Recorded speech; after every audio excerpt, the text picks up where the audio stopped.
Assalamu alaikum, let's dive into this amazing story together. Hey, so, you wanna hear about the Abbasid Caliphate? It's a seriously fascinating story. And honestly, it's crucial to understanding Islam's history, not just the political side, but the cultural explosion we call the Islamic Golden Age. Think of it like this. After the death of the Prophet Muhammad, his successors, the caliphs, ruled the burgeoning Muslim empire. First, you had the Umayyads, who, let's be honest, were a bit centralized. They ran things from Damascus. And while they expanded the empire dramatically, they weren't exactly known for their inclusivity. Many felt the administration was favoring Arab elites and neglecting other parts of the growing Muslim world. This is where the Abbasids come in. They were descendants of Abbas, an uncle of the Prophet Muhammad. They cleverly used this lineage and cleverly tapped into a growing sense of unrest to challenge Umayyad rule. They promised a more just and equitable government, one that would be more inclusive of non-Arabs within the empire. And you know what? People believed them. Their rebellion, starting in the mid-8th century, was a whirlwind. They successfully overthrew the Umayyads in a decisive battle. And suddenly, the center of power shifted dramatically. The new capital, Baghdad, became a beacon, a glittering city on the Tigris. A hub of learning, commerce, and culture unlike anything the world had seen. That's where the magic really begins, the Islamic Golden Age. Baghdad under the Abbasids wasn't just a seat of power, it was a melting pot. Scholars, poets, artists, and thinkers from all over the empire, Persia, Syria, Egypt, even parts of India and beyond, flocked to the city. This incredible diversity fueled a surge in intellectual and creative activity. Imagine the scene. The House of Wisdom, a massive library and translation center, buzzing with activity. Scholars are feverishly translating ancient Greek into Arabic, preserving and building upon the knowledge of the classical world. They're not just copying, they're actively engaging with it, questioning it, expanding upon it. Think medicine, mathematics, astronomy, everything is undergoing a renaissance.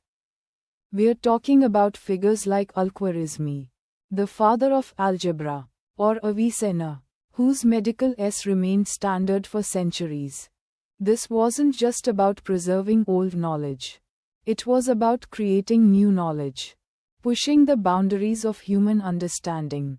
It wasn't just academic either. Think about the stunning architecture, the intricate calligraphy, the breathtaking advancements in art and music. This period saw some of the most sophisticated scientific instruments, incredible advancements in agriculture, and a flourishing of literature and poetry. Think of the 1001 Nights, a collection of tales that still captivates readers today. The Abbasid Caliphate, at its peak, was a truly remarkable civilization. It was a period of immense prosperity, intellectual flourishing, and cultural exchange. It showed that a diverse empire, properly managed, could achieve incredible things. But, alas, nothing lasts forever. The Abbasid Caliphate, despite its initial success, faced numerous challenges. Internal power struggles weakened the central authority. Economic difficulties, rebellions, and the rise of powerful regional dynasties gradually chipped away at the empire's strength. Imagine powerful families carving out their own fiefdoms, creating their own armies, and challenging the caliph's authority. It becomes a struggle for control and res. The arrival of the Seljuk Turks in the 11th century marked a significant turning point. While initially allies, they gradually asserted their dominance, eventually weakening the Abbasids even further. The sack of Baghdad by the Mongols in 1258 was the devastating final blow. The Caliph was killed, and the Abbasid dynasty, in its former glory, ceased to exist. However, even after the fall of Baghdad, a shadow of the Abbasid Caliphate lingered for centuries, particularly in Cairo. But the Golden Age, that vibrant era of intellectual and cultural dynamism, had largely faded. That doesn't diminish its incredible legacy, though. The Abbasid Caliphate's impact on the Islamic Golden Age is undeniable. It created an environment where innovation thrived, where diverse cultures interacted, and where knowledge was celebrated. The achievements of that period, from advancements in science and medicine to breathtaking works of art and literature, continue to inspire and influence us today.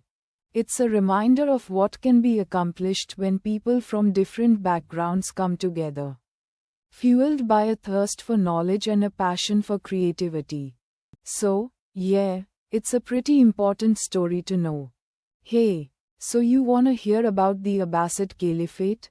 It's a seriously wild story. A real roller coaster ride in Islamic history. Think of it as the sequel, or maybe even the reimagining of the story of Islam itself. See, the early Islamic Empire, under the Umayyads, was, well, let's just say it had some serious growing pains. They'd conquered a vast territory, stretching from Spain all the way to Persia. But things weren't exactly smooth sailing. There was a lot of tension. Different groups within the empire, different ethnicities, different interpretations of Islam. It was a bit of a melting pot, but a sometimes explosive one. The Umayyads, frankly, were pretty autocratic. They ruled from Damascus, largely favoring their own Arab clan. And that didn't sit well with a lot of people, especially those in Persia and Iraq who had converted to Islam but felt left out of the power structures. That's where the Abbasids come in. They were descendants of the Prophet Muhammad's uncle, Abbas, and they cleverly used this lineage, and the growing dissatisfaction with Umayyad rule, to rally support. It was a brilliant, and frankly, very effective political campaign. They presented themselves as the rightful inheritors of the Prophet's legacy, promising a more just and inclusive empire. They appealed to non-Arabs, promising them a greater role in the government, a more equitable distribution of wealth, and a return to the simpler, more egalitarian principles they believed were at the heart of early Islam. Imagine it as a very successful political underdog story. The Abbasid Revolution, which began around 747 CE, was brutal and bloody.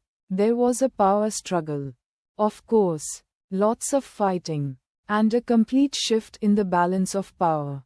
The Umayyads were overthrown, and the Abbasids established their own caliphate, with its capital in Baghdad, a city that would become a glittering jewel of the Islamic world.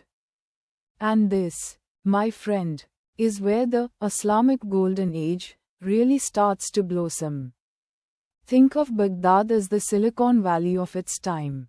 But instead of tech startups, it was brimming with scholars, artists, mathematicians, astronomers, philosophers, physicians, the whole shebang.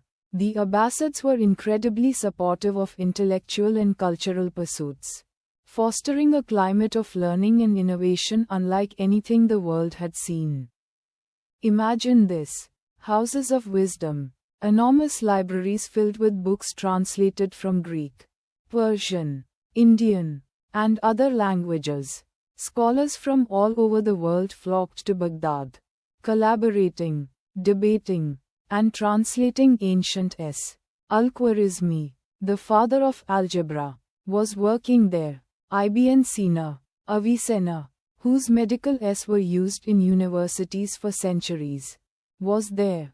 Astronomers were charting the stars. Mathematicians were developing complex algorithms.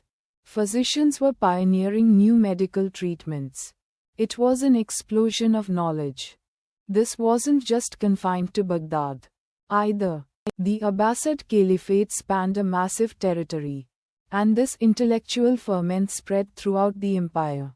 Mosques became centers of learning, alongside madrasas, religious schools, that taught not just theology but also science and philosophy. Art and architecture flourished, with stunning mosques, palaces, and libraries being built throughout the empire. It was a period of incredible creativity and cultural exchange. But, like all empire, the Abbasid Caliphate couldn't last forever. Internal strife, political fragmentation, and the rise of powerful regional rulers gradually weakened the central authority. Economic difficulties, coupled with the devastating effects of the Mongol invasions in the 13th century, delivered the final blows. Baghdad, once the shining center of the Islamic world, was sacked in 1258, marking a tragic end to the Abbasid Caliphate's political power. Though the Abbasid Caliphate itself fell, its legacy lived on. The incredible achievements of the Golden Age, advancements in science, mathematics, medicine, philosophy, and art, continue to impact the world today. We still use Arabic numerals, the concepts of algebra and trigonometry, and many medical practices developed during that time. The intellectual and cultural legacy of the Abbasids is a testament to their visionary leadership and their commitment to fostering a diverse and flourishing society, even if that society ultimately couldn't maintain its unity. So, that's the story, in a nutshell. A tale of ambition, intellectual brilliance, political intrigue, and ultimately, decline. A story that reminds us that even the greatest empires are not immune to the forces of time and change, but that their contributions can endure for centuries, shaping the world we live in today. What do you think? Pretty amazing, right? Hey, so, you wanna hear about the Abbasid Caliphate? It's a wild ride. Seriously, think Game of Thrones, but with more scholarship and, a whole different religion and culture. It's a massive of Islamic history, and understanding it is key to understanding the whole Islamic Golden Age thing. So, picture this: the Umayyad Caliphate, the guys who ruled the Islamic world after the death of the Prophet Muhammad, are pretty much at their peak. But they're also kind of unpopular. They're based in Damascus, far from the heartland of the faith in Arabia, and they're ruling with a pretty heavy hand, favoring their own clan. That's never a good recipe for long-term success, right? Enter the Abbasids. They're a family claiming descent from Abbas, the Prophet Muhammad's uncle. Clever guys, these Abbasids. They played the long game. They used propaganda, whispering discontent, promising a more just and inclusive rule, to rally support, mostly from Persians who were feeling quite resentful under Umayyad rule. Think of it like a really effective social media campaign. But, with camels and handwritten letters instead of tweets. And their campaign worked brilliantly. The Battle of Zab, in 750 CE, is the big turning point. The Abbasids crushed the Umayyads, and the whole empire shifts dramatically.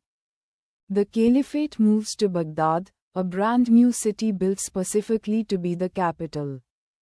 And this move isn't just about geography, it's a symbolic shift. Baghdad, located on the Tigris River, is a hub of trade and culture, connecting the Islamic world to Persia, India, and even China. This is where things get really interesting. The Abbasid Caliphate, at its height, is mind-blowing. We're talking about a period of incredible intellectual and artistic flourishing, what we call the Islamic Golden Age. Think libraries filled to the brim with ancient Greek brilliant mathematicians working on algebra, doctors pioneering surgery, poets composing breathtaking verses, artists creating stunning mosaics and calligraphy. It was a supernova of creativity and innovation. And it wasn't just some isolated, elite group doing all this. The Abbasids, at least initially, fostered a level of tolerance and intellectual freedom rarely seen in the world at that time. Scholars from different religious backgrounds, Christians, Jews, Zoroastrians, thrived under their rule, contributing significantly to the cultural explosion. Think of it as a giant melting pot, where ideas from different cultures mingled and sparked incredible breakthroughs. The House of Wisdom in Baghdad was the epicenter of all this intellectual ferment, a massive research center and library that translated and preserved countless ancient making them accessible to a wider audience. Now, this wasn't all sunshine and roses. Of course,